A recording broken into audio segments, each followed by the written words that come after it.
यूसुफ, कल का सब सेट है, तुम टेंशन मत लेना। तुम मुझसे कह रही हो टेंशन ना लो। जीनत, तुम्हारी बहन सना ऐसे मानेगी नहीं। तुम याद है ना उसने पिछली बार क्या किया था?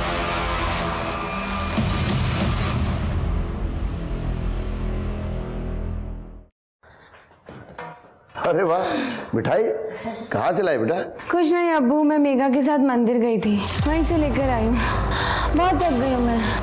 देखो बेटा, हमने तुम्हें कभी भी कुछ भी करने से मना नहीं किया, ये तुम अच्छी तरह से जानती हो। इस तरह से दूसरे धर्म के लोगों के साथ पूजा पाठ में जाना, उसमें हिस्सा लेना, ये ठीक है क्या?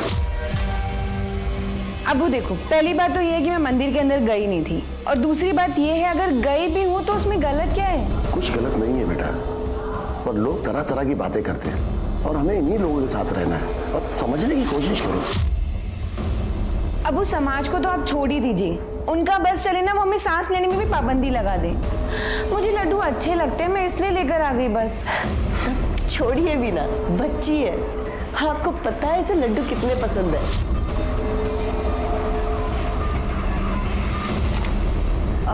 रूबीना, कल सना के साथ चली जाना, मुझे कुछ काम है। कहाँ जाना है? हाँ बताओ जरा इन्हें। एक घूमने के लिए हमेशा रेडी रहती है ना? वो आपा कॉलेज जाना है फॉर्म भरने के लिए। हाँ तो फिर मैं चलूंगी ना, वहाँ पर ना चाट मिलती है और वो बहुत ही ज्यादा टेस्टी है। कल वहाँ से पैक करा के भी लेकर आएंगे सबके लिए।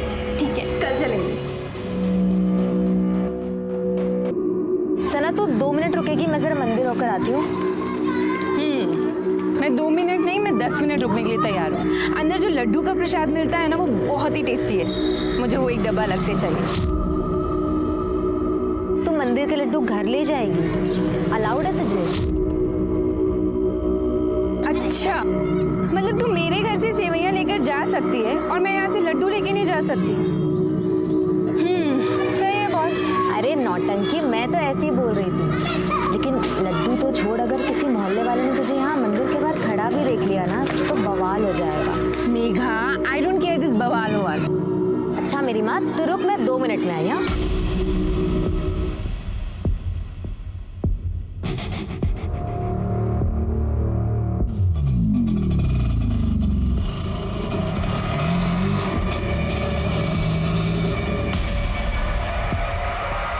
अरे सना मैडम, आप यहाँ? हाँ, वो मेघा के साथ में आई हूँ, लेकिन तुम यहाँ क्या कर रहे हो? मैं तो एक मंदिर में सवारी छोड़ने आया था, आपको खड़े देखा तो बस रुक गया। मेघा अंदर है ना, तो बस उसी का ही वेट कर रही हूँ मैं। तो उनको भी आ जाने दीजिए, उनको भी छोड़ दूंगा। अरे नहीं नहीं, हम लोग पैदल निकल जाएंगे। तुम पैदल क्यों चले जाएंगे? अरे मैं हूं ना, और वैसे भी मुझे वहां से एक सवारी उठानी है। अरे चलिए ना मैडम, गाड़ी में वेट कर लो। आइए।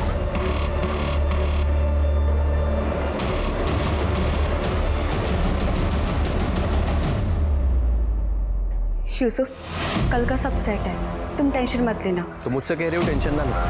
जीनत, तुम्हारी बहन सना ऐसे मानेगी नहीं। तुम याद है ना उसने पिछली बार क्या किया था?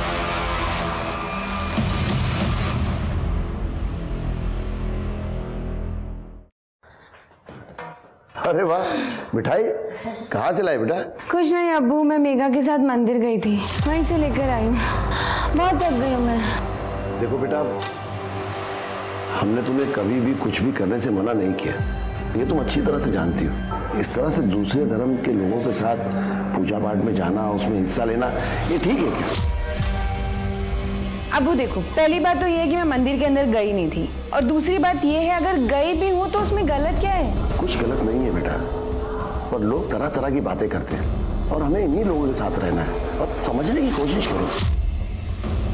अब्बू समाज को तो आप छोड़ ही दीजिए, उनका बस चले ना वो हमें सांस लेने में भी पाबंदी लगा दे। मुझे लड्डू अच्छे लगते हैं, मैं इसलिए लेकर आ गई बस। छोड़िए भी ना, बच्ची है, आपको पता है इसे लड्डू कितने पसंद है।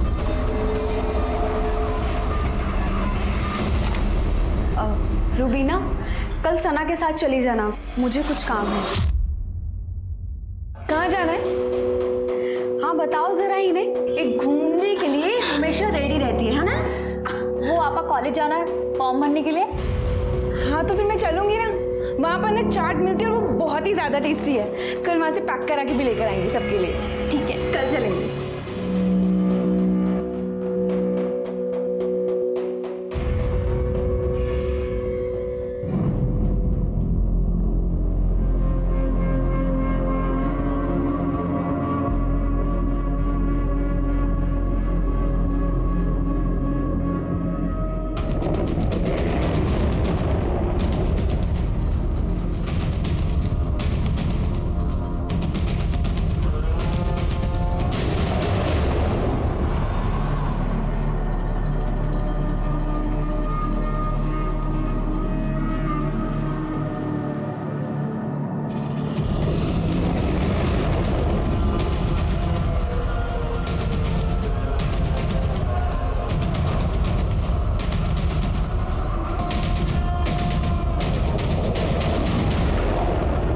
बताया था ना मैडम, जब आपने मुझे आने के लिए फोन किया तब मैं एक सवारी को मॉडल टाउन लेके जा रहा था।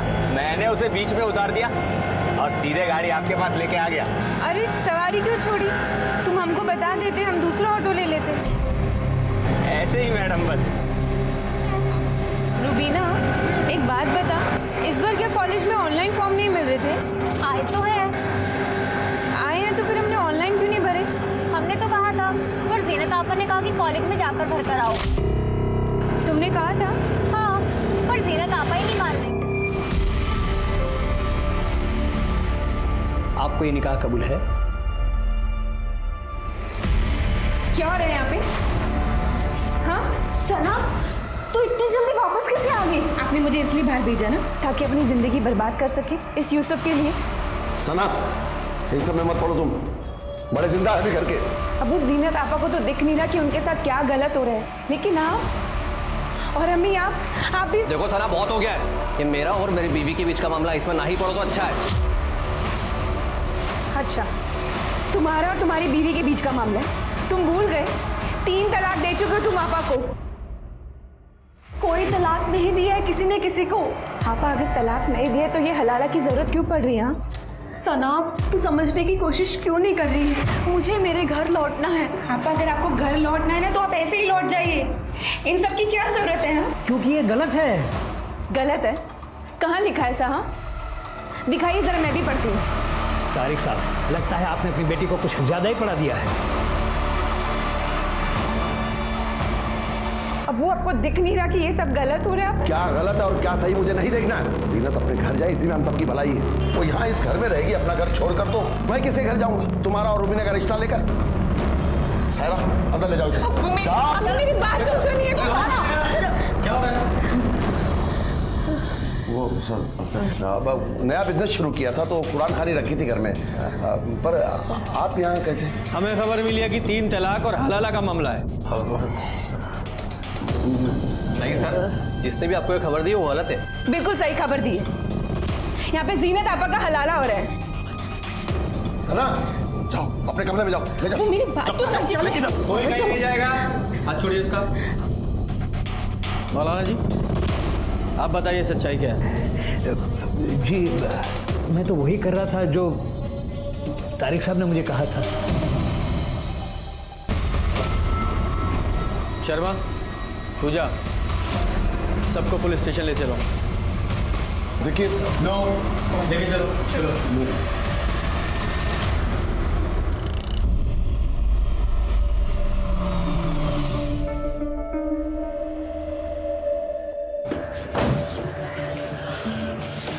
तारिक भाई, मैं आपको समझदार समझता था, लेकिन आपने इतना बड़ा कदम उठा लिया। अगर पुलिस राजी नहीं होती तो महीनों तक आपकी जमानत नहीं होती। काजिर भाई, मैं तो बस जीनत का भला सोच रहा था। जीनत का भला सोचने के लिए मैं हूँ। आप इस सना पर लगाम लगाइए ना। इसीलिए पुलिस को फोन करा, वरना घर की बात घर में रहती। अबू, हमने किसी को फोन नहीं किया था, और अगर अपने घर में कुछ गलत हो रहा होता ना तो उसको रोकने के लिए हमें पुलिस की जरूरत नहीं पड़ती। सना, अब तुम्हें इस घर के मामले में दखल देने की कोई जरूरत नहीं है, समझी? अब्बू, हम जानते कि इसने फोन किया होगा। वो कुलदीप है ना, उसी के लोगों ने फोन किया। आमिर, अगर बोलने के लिए कुछ ना हो ना तो चुप रहना बेहतर है। अरे भाई, वो अनजान फोन हमने किया था, समझे? देखा अब्बू, मैंने कहा था ना कि इन्हीं लोगों ने किया। अगर अभी तुम लोग नहीं सुधरे ना तो जिला जेल की मुंह दिखाई बहुत जल्द करवा देंगे। तू ना अपनी औकात में रह, समझा? वरना क्या कर लेगा बेटे? साले काफिर दफना देंगे यहीं पे। देखो, तुम क्यों चुप रहे? ये लोग हमारे घर के बाहर आके हमें ही धमकी दे रहे हैं और आप मुझ पर चिल्ला रहे हैं। क्योंकि समझदार है तुम्हारे अब्बा, क्योंकि ये जानते हैं अगला चुनाव तो जीतने से रहे, इसलिए बेचारे चुप खड़े हैं। और तू भी एक बात जान ले, अगर बाबा की बगिया में रहना है ना तो बाबा बाबा बोलना सीख ले। क्या बोलते गौरव? हाँ वो बहुत हो गया।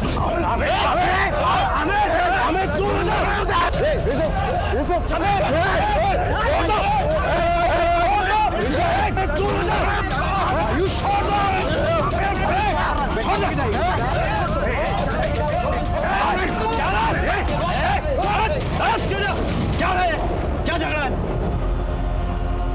इतना सेंसिटिव एरिया है ये, यहाँ एक छोटी सी बात भूसे के ढेर में आग लगाने जैसी है, और आप लोग झगड़ा कर रहे हैं, फसाद कर रहे हैं यहाँ पे। और आपको कितना टाइम हुआ है पुलिस स्टेशन से आए हुए?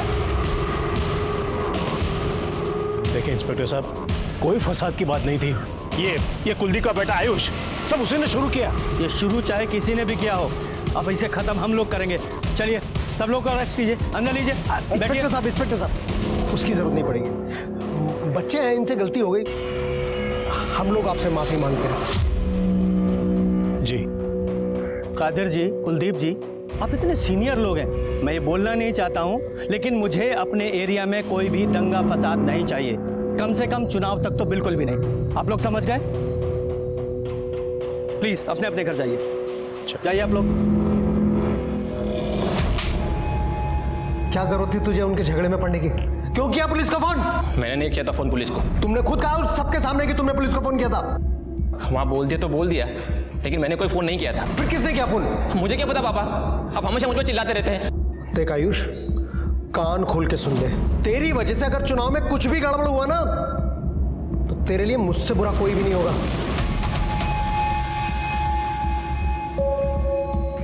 समझा अपने भाई को?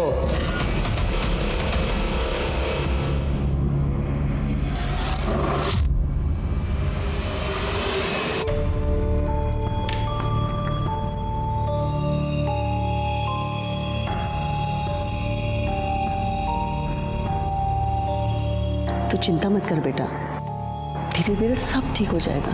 अम्मी मैं गलत हूँ क्या, जो जीनत आपा और आप लोगों का भला सोचती हूँ? तू गलत नहीं है बच्चा, गलत तो इस दुनिया में औरत होना है, जो कभी बाप की इज्जत का भार तो कभी पति की इज्जत का।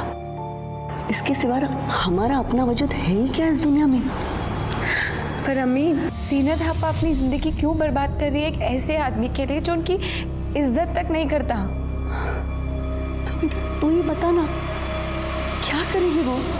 अम्मी वो पढ़ी लिखी है, ग्रेजुएट है, समझदार है, वो कुछ ना कुछ तो कर ही लेंगी ना, अगर वो बस थोड़ी सी हिम्मत दिखाए तो। औरत की हिम्मत को गुस्ताखी मानती है ये दुनिया, और सना तुम्हारी हिम्मत से मुझे डर लगता है। डर किस बात का? मैंने जितनी दुनिया देखी है ना, उसकी आधी भी अगर तुमने देखी होती ना, तुम समझ जाओगी मैं क्या कहना चाहती हूँ। अम्मी हमें कुछ नहीं होगा, आप परेशान मत होइए।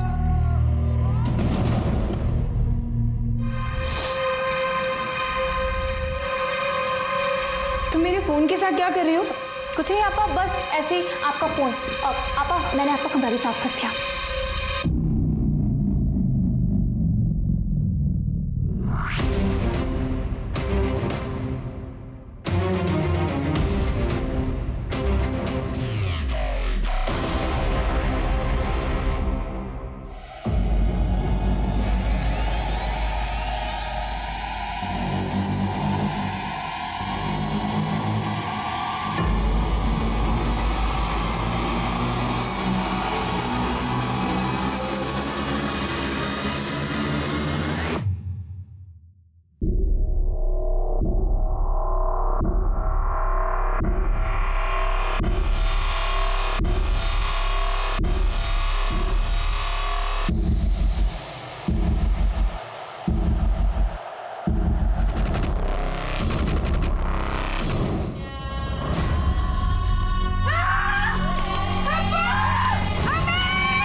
सर लड़की को केरोसिन डाल के जलाया गया है, काफ़ी हद तक बॉडी जल चुकी है, बहुत नाजुक हालत है उसकी। सर जीना तो रूबीना अपने कमरों में ही थी, मैं भी सोने ही जा रही थी। सना तो किचन की साफ सफाई कर रही थी और फिर वो, हाँ सर, सफाई करके वो कचरा फेंकने के लिए बाहर ही गई होगी, तभी उस आपने हमला करने वाले को देखा था? नहीं देखा था सर। सना की चीख सुनकर हम लोग बाहर आए थे तो वहाँ कोई भी नहीं था। मेरी बच्ची थी, अकेली जल रही थी, चीख रही थी। आप लोगों को किसी पर डाउट है?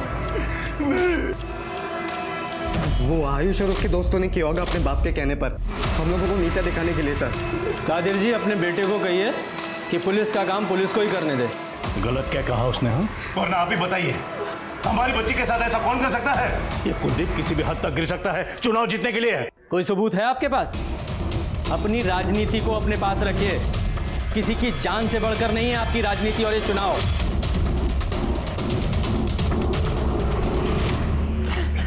तारिक साहब, मैं आपकी हालत समझता हूँ, लेकिन इन्वेस्टिगेशन के लिए कुछ सवाल तो आपसे पूछने ही पड़ेंगे। मुझे ये सना का कोई बॉयफ्रेंड था? मेरी बेटी जिंदगी और मौत से जूझ रही है और आप ऐसे सवाल पूछ रहे? ऐसे मामलों में अक्सर यही एंगल सामने आता है, इसलिए पूछ रहे। नहीं सर, ऐसा कुछ भी नहीं था। अगर कोई बॉयफ्रेंड नहीं था तो कोई स्टॉकर जो उसका पीछा कर रहा हो, परेशान करता हो? नहीं मैडम, सना ने तो हमें ऐसा कुछ भी नहीं बताया। बाकी अगर आपको झूठ लग रहा है तो आप मेघा से बात कर सकते हैं। मेघा सना की बेस्ट फ्रेंड है। आपके पास सना का फोन है? जी। पूजा, फोन ले लो और जरा मेघा को बाहर लेकर आओ। नहीं सर, सना का कोई अफेयर नहीं था और ना ही उसका कोई स्टॉकर था। वो यूसुफ, उसका जीजा, वो? हाँ सर, यूसुफ से नहीं बनती थी उसकी। वो अच्छा आदमी नहीं है सर। उसकी बहन जीनत को भी ठीक से नहीं रखता था, मारपीट भी करता था, और जब से जीनत दी को उसने तलाक दिया है तब से तो सना और यूसुफ में और भी ज़्यादा टेंशन थी सर। उसे उसकी मनमानी जो नहीं करने देती थी।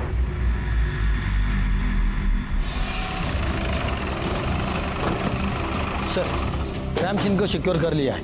थोड़ा तनाव का माहौल था तो फोर्स भी बढ़ा दी गई है। Very good.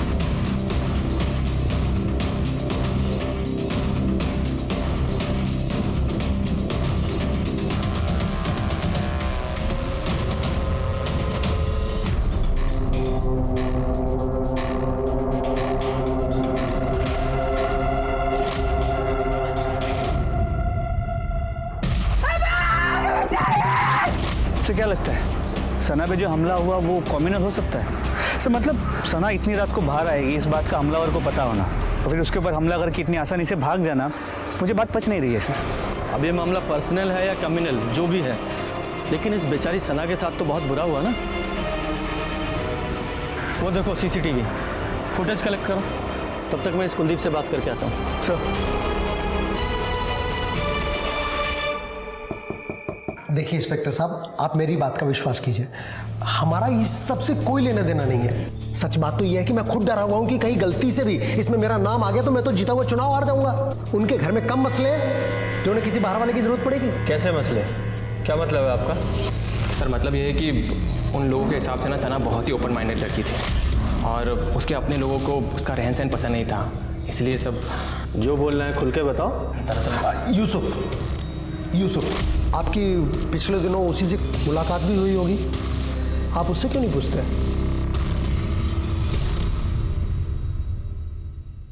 शर्मा, वो सना की सीडीआर आई? नहीं सर, शाम तक आ जाएगी। Take it on priority. ये केस जल्दी सॉल्व नहीं हुआ तो बहुत बड़ा इशू हो जाएगा। जी सर। हेलो,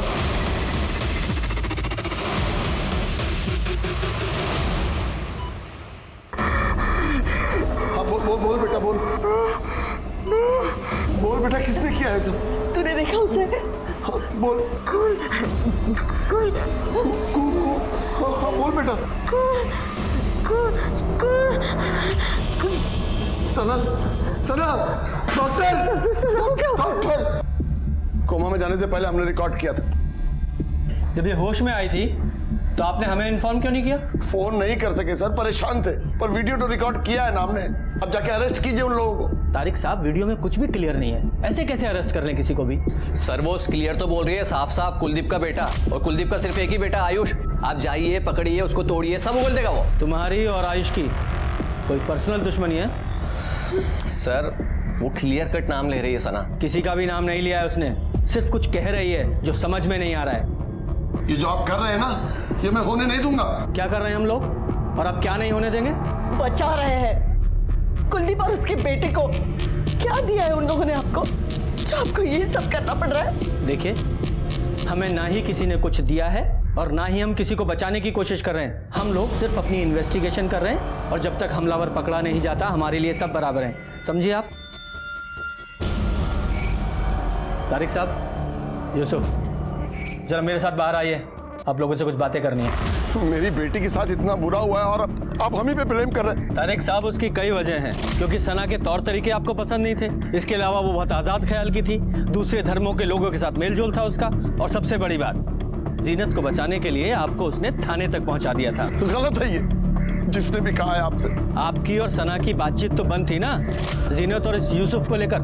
हाँ, नाराज था मैं, मगर ऐसे थोड़ी ना कर सकता हूँ उसके साथ।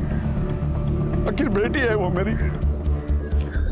और यूसुफ, तुम क्या कहना चाहते हो इस बारे में? सर ये बात सही है कि सना और मेरी नहीं बनती थी, लेकिन ना चाहते भी हम दोनों एक दूसरे की फैमिली का हिस्सा है नहीं थे? भूल गए? जीनत को तलाक दे चुके हो तुम। सर वो गुस्से में हो गया था, और मुझे इस चीज़ से फ़र्क नहीं पड़ता। मैंने तो जीनत को मना किया था कि ये बात किसी को बताना मत, लेकिन सर उसने मेरी सुनी नहीं। वो बहुत ज़्यादा मजहबी है। जीनत चलो घर चलो, किसी को कुछ बताने की ज़रूरत नहीं। क्या पता चलेगा किसी को? अल्लाह को तो पता है ना, या उनसे भी छुपा लेंगे आप। चलो घर चलो। मना कर रही है ना वो, तो फिर क्यों पीछे पड़े उनके? और वैसे भी कोई पलकों पे नहीं बिठा के रखा तुमने उन्हें। सना ये हमारा मियाँ बीवी का मामला है, तुम बीच में ना ही पड़ो तो ज्यादा अच्छा है। तुम्हारी बीवी से पहले आप आए वो मेरी, फिक्र है मुझे उनकी। और मैं तो शुरू से ही कह रहा हूँ कि मुझसे गलती हो गई कि जीनत है कि मेरी बात सुनने को तैयार नहीं, और सना वो तो मुझे जेल पहुंचाने को तैयार है। तो प्रॉब्लम सॉल्व हो गई ना तुम्हारी, चलेगी वो कोमा में। और तारिक साहब, सना के कल्प्रिट जल्दी ही पकड़े जाएंगे।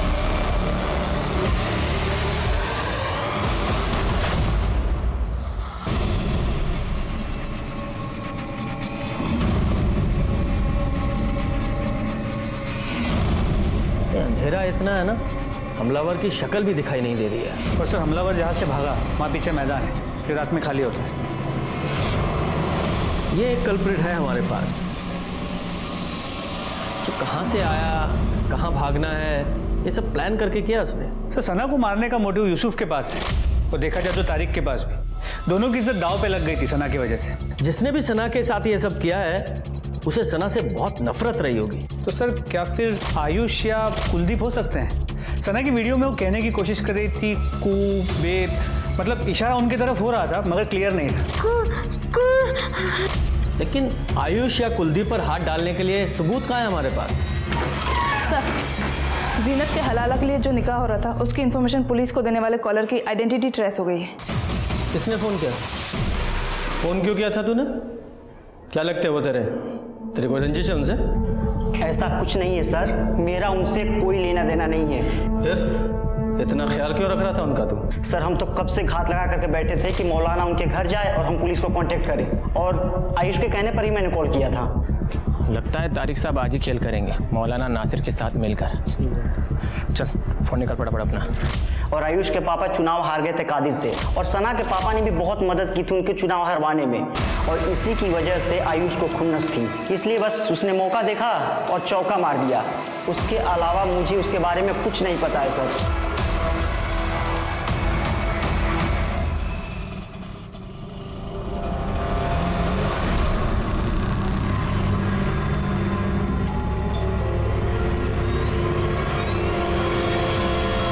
इस गौरव ने आयुष के कहने पर हमें कॉल किया था। एक बार बातचीत तो बनती है इस आयुष से, लेके आओ जरा से। सर,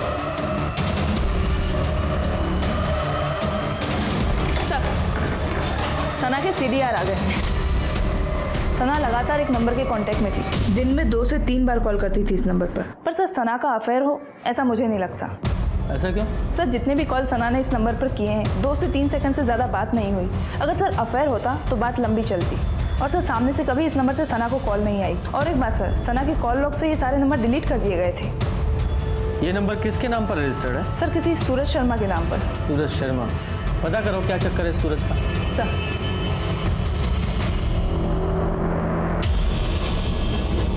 डॉक्टर, आप लोग कुछ बताते क्यों नहीं? मेरी बच्ची कब ठीक होगी? देखिए, हम अपनी तरफ से पूरी कोशिश कर रहे हैं। अब सना की बॉडी कैसे रिस्पॉन्ड करती है, सब कुछ उस पर ही डिपेंड करता है।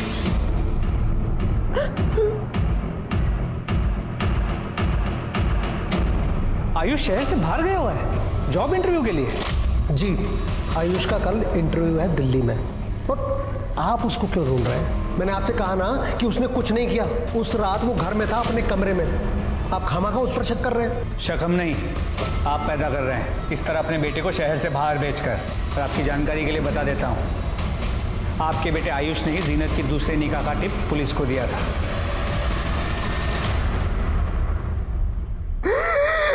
सना, सना, क्या हुआ? सना, सना, क्या हुआ? सना, क्या हो गया सना?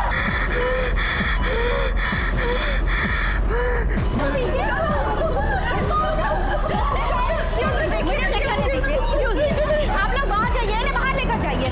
सर मैंने सूरज शर्मा से बात की है, वो एक मोबाइल शॉप ऑनर है। सर वो सना को जानता तक नहीं है। तो फिर ये सना उसे बार बार कॉल क्यों कर रही थी? सर, आयुष अपने घर पे नहीं है। कुलदीप ने कहा कि वो दिल्ली गया हुआ है जॉब इंटरव्यू के लिए। बड़ी सही टाइमिंग है इसकी। हम उसे बातचीत के लिए बुला रहे हैं और ये दिल्ली निकल गया। Excuse me. हेलो, क्या? ठीक है सर, सना की फैमिली ने सना का वीडियो मीडिया में लीक कर दिया है, ये कह के कि पुलिस अपराधियों का साथ दे रही है।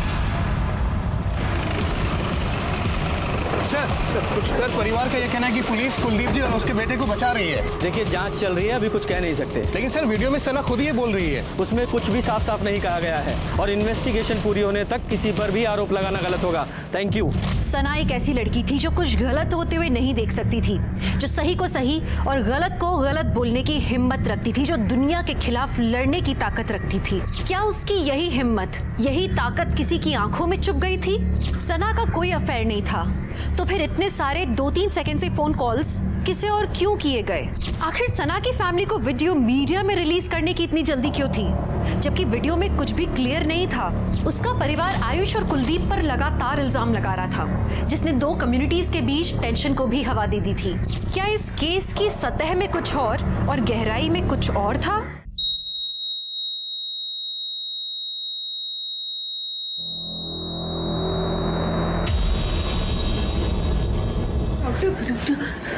I'm sorry. She's no more.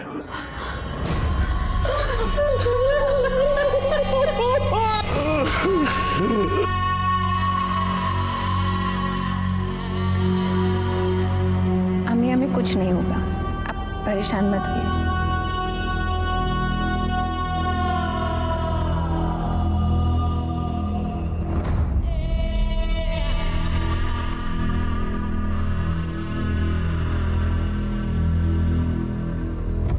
बहुत ही प्यारी और सुंदर लड़की है। बस कुलदीप भाई ठीक है, शादी की तारीख जल्दी निकाल लेते हैं। बिल्कुल, जैसा आप कहे। भाई साहब, एक बार डेट तो फाइनल हो जाए, फिर देखिए अपनी बेटी को कैसे धूमधाम से विदा करते हैं। कुलदीप भाई, आप बिल्कुल टेंशन मत लो, सब ठीक ठाक हो जाएगा। जान ले ली मेरी बच्ची। भाई साहब, चलो बाहर जाना उनसे। छोड़िए भाई साहब। क्या बिगाड़ा था उसने? मेरी बच्ची ने क्या बिगाड़ा? अब घर चलिए, आपकी तबीयत बहुत खराब है। चलिए चलकर आराम कीजिए। यहाँ तो बच गया तो पैसे की ताकत के दम पे, ऊपर वाले को क्या जवाब देगा तू? अब चलिए। मेरी बच्ची को मार। सर, एक इन्फॉर्मेशन मिली है जो सना की दोस्त मेघा बताना भूल गई। क्या बताना भूल गई? सर, कुछ महीनों पहले सना के लिए एक शादी का रिश्ता आया था, जिसे सना ने मना कर दिया। किसका रिश्ता? तो तुम सना से शादी करना चाहते थे और जब सना ने शादी करने से इनकार कर दिया तो मार डाला उसे और सारा इल्जाम कुलदीप और उसके लोगों पे लगा दिया। क्यों? सर, ये बात आपको किसने कही? किसी ने भी कही हो, और सच है ना? सर, सच है, लेकिन आधा सच है। तो पूरा सच तू बता दे। सर हम तारिक अंकल के पास गए थे निकाह की बात करने के लिए, लेकिन सना को लेकर नहीं, रुबीना के लिए। मुझे रुबीना से शादी करनी है। आमिर बेटा, शादी तो हमें भी करनी है रुबीना की, पर सना बड़ी है रुबीना से, तो पहले उसके लिए लड़का ढूंढकर उसकी शादी के बारे में सोचना होगा। अब्बू ये क्या कह रहे हैं आप? अगर आपा नहीं होती तो आप मेरी शादी कर देते इनसे। रुबीना, अब वो बात कर रहे हैं ना, बीच में क्यों बोल रहे हो? नहीं नहीं आंटी, इसमें रुबीना की भी रजामंदी ज़रूरी है। एक काम कर सकते हैं बेटा, अगर तुम्हें एतराज़ ना हो तो। सना के लिए तो हम लड़का ढूंढ ही रहे हैं, अगर तुम चाहो तो मैं बात करूं कादिर भाई से। अब्बू यहाँ पर एक्सचेंज ऑफर चल रहा है क्या? रुबीना नहीं तो सना सही, सना नहीं तो रुबीना सही। कैसी बात कर रही है तू? आमिर से अच्छा लड़का कहाँ मिलेगा तुम्हें? जरूरत भी नहीं है मुझे। और आमिर तुम यहाँ से सीधा बाहर चले जाओ, मेरे साथ शादी करने के बारे में सोचना भी मत। सर हूर पर ही समझती थी खुद को वो। मुझे तो ना उसकी सोच पसंद थी और ना ही वो पसंद थी। मैंने तो उसका हाथ भी नहीं मांगा था निकाह के लिए, फिर भी बेइज्जती कर ली मेरी। पता नहीं किस चीज़ का घमंड था उसको इतना। तो उसका घमंड तोड़ने के लिए क्या किया तूने? सर मुझे कुछ करना ही नहीं पड़ा, क्योंकि मुझे तो रुबीना पसंद थी, इसलिए मैं सिर्फ रुका था कि कब सना का निकाह हो जाए और मैं तारिक अंकल से दोबारा बात करूं रुबीना के लिए। हाँ, तो सना ने तो तुम्हारी बेइज्जती की थी और रुबीना के लिए तुम्हें रुकना पड़ा, इंतजार करना पड़ा। अब सना चली गई तो उसे सबक भी मिल गया और तुम्हारा इंतजार भी खत्म हो गया। क्यों? सर मैं कोई बच्चा नहीं जो आपकी ऐसी जलेबी वाली बातों को मैं समझूंगा नहीं, इसलिए सर मैं कह रहा हूँ कि आप अपना टाइम मुझ पर मत ज़ाया कीजिए, क्योंकि आपको यहाँ पर कुछ नहीं मिलेगा।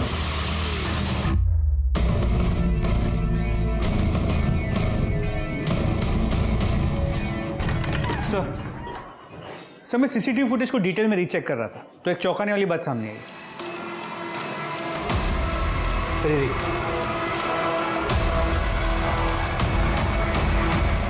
मैं सीसीटीवी फुटेज को डिटेल में रीचेक कर रहा था, तो एक चौंकाने वाली बात सामने आई।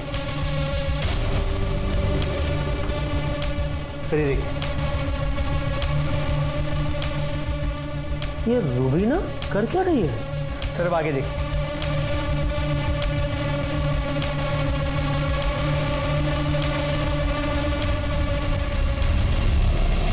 सर एक सेकंड, ये तो वो सूरज शर्मा है, मोबाइल शॉप का ऑनर, जिसे सना कॉल कर दी थी।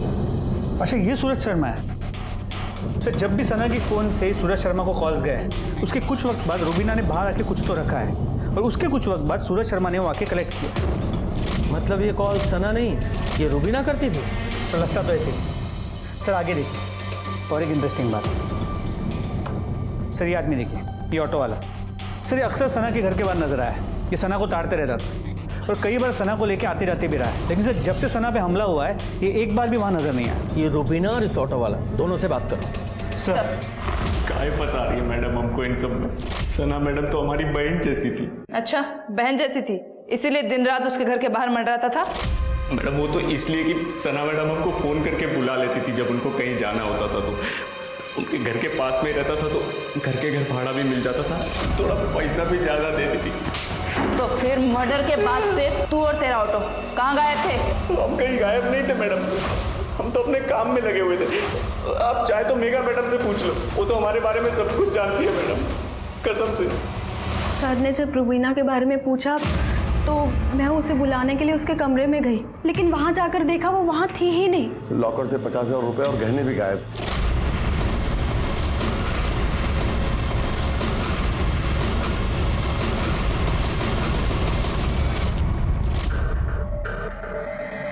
दो दिन पहले सना की मौत हुई है और अभी रुबीना घर से गायब है। ये आप लोगों के घर में चल क्या रहा है?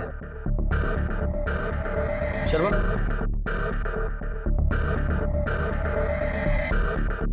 इस लड़के को जानते हैं आप लोग? हमें नहीं पता साहब कि तो कौन है लड़का। रुबीना का अफेयर चल रहा था इसके साथ शायद। क्या बात कर रहे हैं सर? रुबीना कभी घर से बाहर भी नहीं निकलती, इस लड़के के साथ आप ठीक कह रही हैं। रुबीना घर से बाहर नहीं निकलती थी, इसलिए सना के मोबाइल से कॉल करके इसे अपने घर बुलाती थी। पता नहीं इस रुबीना ने क्या क्या गुल खिलाया। हम सच कह रहे हैं साहब, हमें कुछ पता नहीं। हो सकता है आपको पता ना हो, लेकिन सना को पता चल गया हो, इसलिए रुबीना ने सना को मार दिया और कहीं पकड़ी ना जाए इस डर से भाग गई।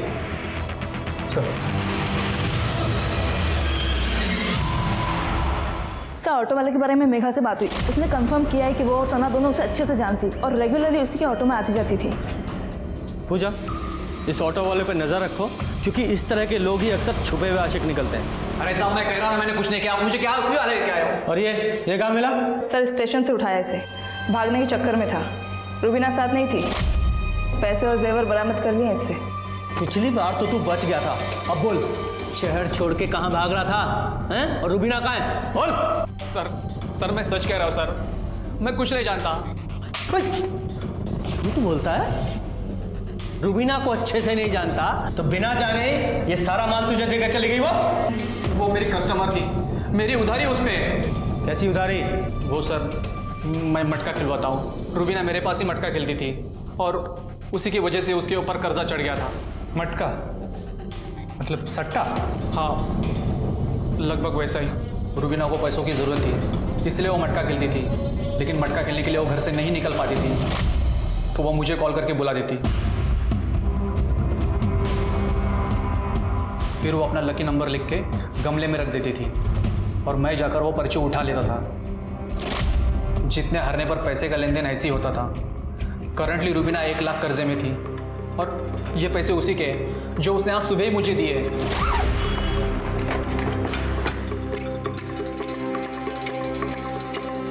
अच्छा, तो तू ये कह रहा है कि रुबीना इतनी ईमानदार थी कि भागने से पहले तेरा सारा कर्जा चुका के भागी? साले बेवकूफ समझता है हमें? नहीं सर मैं सच कह रहा हूँ, उसको मेरी ज़रूरत थी इसलिए वो मेरे पास आई थी पैसे देने। ऐसी कौन सी ज़रूरत थी उसकी जो तेरा कर्जा उतारे बिना पूरी नहीं हो सकती थी? सर उसे दिल्ली की टिकट चाहिए थी और वो किसी से कह भी नहीं सकती थी, इसलिए उसने मुझे कहा था कि मैं इस काम में उसकी मदद करूँ। दिल्ली? सर दिल्ली में तो आयुष का भी जॉब इंटरव्यू था। सर मैं बार बार फोन लगा रहा हूं पर उसका फोन ही नहीं लग रहा। लगेगा भी नहीं। हमने पता किया है आपके बेटे आयुष का कोई इंटरव्यू नहीं है दिल्ली में। और तारिक साहब, आपकी बेटी रुबीना वो भी आज सुबह की ट्रेन पकड़कर दिल्ली के लिए निकल रही है।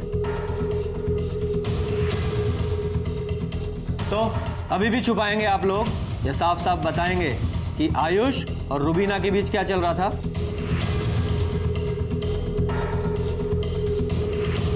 सर 1 साल पहले की बात है, हम सब लोग शादी में गए थे और रुबीना अकेली थी घर में।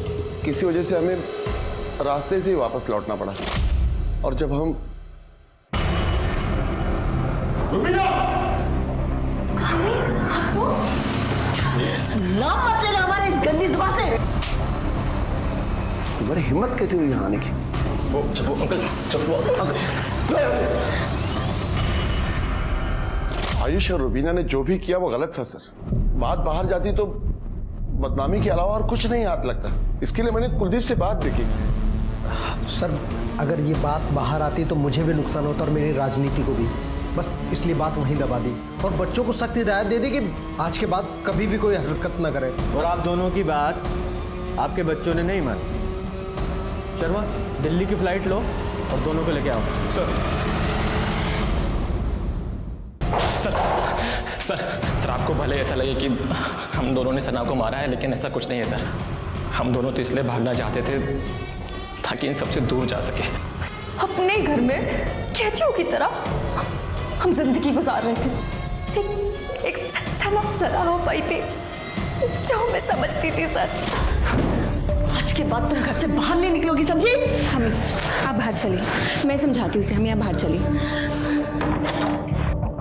मैं बहन बन के नहीं बल्कि एक दोस्त बन के तुमसे एक बात कहना चाहती हूँ और समझना मेरी बात को। आयुष और तुम अभी बच्चे हो दुनिया के हिसाब से। पहले तुम दोनों अपनी पढ़ाई पूरी कर लो, कुछ बन जाओ और उसके बाद अगर तुम साथ में रहना चाहो तो अगर घर में कोई साथ दे या ना दे, मैं हमेशा तुम्हारे साथ हूँ।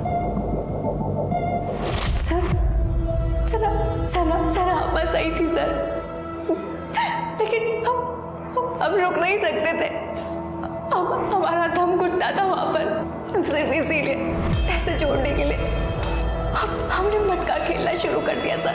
लेकिन वहाँ भी हमारा नुकसान हो गया सर। जब हमें पता लगा कि आयुष का नाम बार बार इस केस में आ रहा है, तो हमने सर भागना ही सही समझा। हमने सना पापा को नहीं मारा। ये सना के मरने से आयुष को तो कोई फायदा होने वाला था नहीं, और वो तारिक, उसकी बदनामी की वजह वो रुबीना थी, सना नहीं। सर तो फिर हमारे पास 2 ही सस्पेक्ट बचते हैं, यूसुफ और आमिर। सर या फिर जीनत भी हो सकती है, क्योंकि सना उसके रास्ते का भी रोड़ा बन गई थी। लेकिन सना ने वीडियो में उनका नाम क्यों नहीं लिया? वीडियो फिर से चलाओ।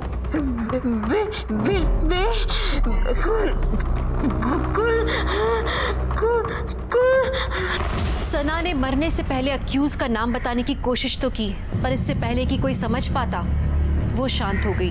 क्या पुलिस की इन्वेस्टिगेशन की दिशा गलत थी? क्या सना के कत्ल और कातिल की वजह कुछ और थी जो पुलिस की इन्वेस्टिगेशन के दायरे के बाहर थी?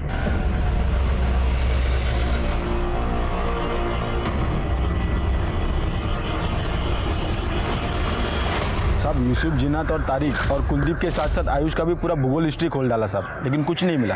एक लड़की को कोई इतनी बुरी तरह से जला के मार देता है, तो तू कहता है कोई सुराग नहीं मिला। साहब सना के साथ जो हुआ उसे लेकर दोनों पार्टियां बैठ के बातें कर रही है। मुझे तो लगता है आने वाले चुनाव में मामला पलट सकता है। लोग इकट्ठा हो रहे हैं, बैठकें हो रही है सर, कस्में खाई जा रही है लड़की का बदला लेने के लिए। लेकिन सर इन बैठकों में एक लड़की को नोटिस किया है जो हर जगह आता है। कौन? बोलो। सर मैं, गौरव और आयुष हम तीनों दोस्त थे। गौरव ने मुझे बताया था रुबीना और आयुष के बारे में। यार ये रुबीना है ना, हमको बहुत अच्छी लगती है। सोच रहा हूँ कि अब्बू को बोल के इसी से निकाह कर लूँ। अरे भाई, उससे निकाह की सोचेगा तो कुंवारा ही रह जाएगा तू। क्यों? आयुष से सेठ है वो, तुझे तो घास भी नहीं डालेगी। सर मुझे इस चीज़ से बहुत बड़ा झटका लगा था, ये सुनकर के आयुष और रुबीना एक साथ है। इस चीज़ की चिड़चिड़ थी मुझे, और चुनाव के वक्त मेरे और आयुष के बीच में झगड़ा थोड़ा बढ़ गया था सर। बस सर, एक तरफ चुनाव खत्म हुए और दूसरी तरफ आयुष और रुबीना के बारे में उनके घर वालों को पता चल गया। आयुष तो घर से बाहर ही नहीं निकल पाता था और मेरा तो खर्चा ही चलता था आयुष के पैसों पर। और फिर पैसों के लिए सर मैं आमिर पर डिपेंड हो गया, और इसने अपना एक मैसेज रुबीना तक पहुंचाने के लिए कहा कि रुबीना अपनी धर्म में शादी करे आमिर के साथ। और सर ये मैसेज मैंने रुबीना तक पहुँचाया भी। और तेरा ये मैसेज, ये आमिर का ये मैसेज, और उसने मना कर दिया, और आमिर तेरा खर्चा बंद ना कर दे इसलिए तूने ये कांड कर दिया। नहीं नहीं सर, मैंने कोई कांड नहीं किया है। तो फिर दिखाओ जरा। ये तेरा हुडी तेरा है, ये तेरे घर से मिला है उस रात जो तू पहन कर गया था। और झूठ मत बोलना, सीसीटीवी में ये साफ दिखाई दे रहा है। बोल। सर मैंने इसे ऐसा कुछ भी करने को नहीं कहा था। ये खुद ही कर क्या है जो कर क्या है। मुझे तो इन चीज़ों की भनक भी नहीं है सर, और मैं सच कह रहा हूँ मेरा कुछ लेना देना नहीं है इन चीज़ों से। तेरा लेना देना नहीं है, तेरे अब्बू का तो है।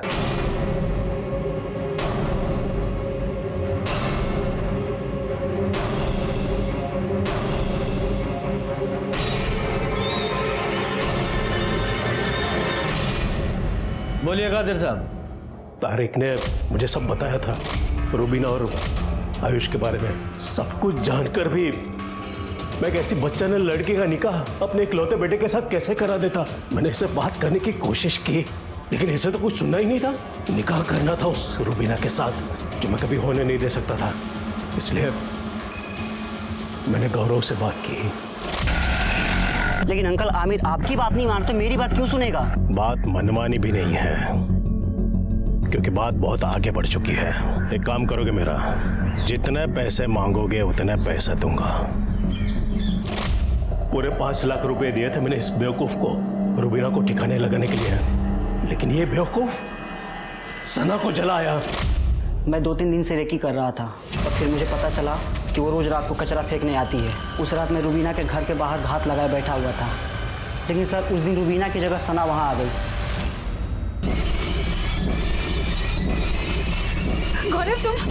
सना ने मुझे पहचान लिया था, और अगर उसे नहीं जलाता तो मैं पकड़ा जाता। रुबीना तो रास्ते से हटी नहीं थी, इसलिए मैंने सना को ही अपना मोहरा बनाकर सारा इल्जाम आयुष पर डाल दिया, ताकि मेरा वोट बैंक और मजबूत बन जाए और मैं आसानी से चुनाव जीत जाऊं।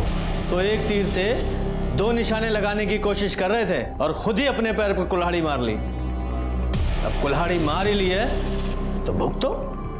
ये कैसा समाज बना रहे हैं हम? जहां सना जैसी लड़कियां बिना गलती के मारी जाती हैं और कादिर जैसे लोग उसमें भी मुनाफा ढूंढ ही लेते हैं। इस केस के कई सबक हैं, लेकिन एक बात जो मेरे दिमाग से नहीं निकल रही वो ये कि सना को उस काम की सजा मिली जो उसने किया ही नहीं था।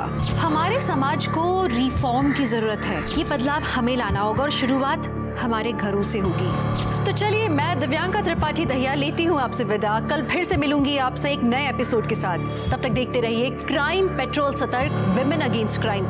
एक औरत पर वार, अब हर औरत का भार। जय हिंद।